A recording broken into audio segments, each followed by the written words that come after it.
করতে গেলে যে মাথা টুপিটা খুলতে হবে, দাদা হুজুরের কোন ওসিয়াতনামায় লেখা আছে?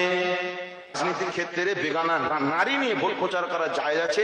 আমি ইনজামুল চিশতি 2 লক্ষ টাকা পুরস্কার দেবো অন ক্যামেরায় বলেছি। ইতি আদর্শটা আলাদা জিনিস বাবা।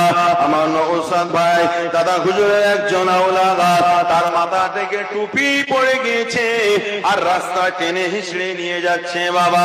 টুপিটার জন্য তিনি ব্যাকুল চেষ্টা করছেন যেন টুপিটা কখনো অপমানিত না হয়। জোরে বলুন সুবহানাল্লাহ।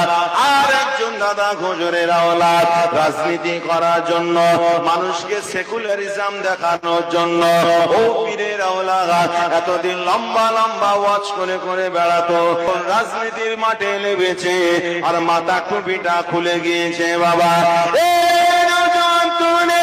আমি আপনাকে এটাই বোঝাতে চাইছি বাবা, পীরের ঘরের সন্তান মাথায় টুপি ছিল, কত সুন্দর মানুষ তাকে মায়া করত, তাকে ভোটে দাঁড় করিয়েছে বাবা। এ যুবকেরা, ফুরফুরার কোন আওলাদ অপমানিত হোক এটা আমরা চাই না। সেই হুজুর একটা কোন পার্টিতে ভোটে দাঁড়িয়েছে বাবা, সমাজের মানুষ ভেবেছিল ফুরফুরার হুজুর যেমন নওশাদ ভাই এক পার্টিতে, অন্য ভাই আর এক পার্টিতে, নিশ্চয়ই ভালো হবে যখন হুজুর তার 30 বছরের ঐতিহ্য মাথার টুপি যখন হুজুর খুলে দিয়েছে, ওই বিধানসভার মানুষগুলোই হুজুরকে গালি দিচ্ছে। পার্টি বিরোধী বলছি, এটা ফুরফুরা হুজুর আমরা ভালোবাসি বলে আমাদের কষ্ট হয়।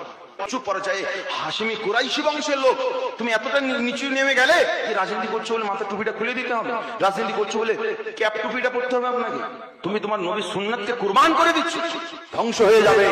দাদা হুজুরে আওলাদেরা এতটা কোনোদিন নিচে নামেনি, এতটা নিচে যায়নি তো যে নিজের আমল, নিজের নবীর সুন্নাত, নিজের ঐতিহ্যটাকে ধ্বংস করবে, এতটা নিচে যায়।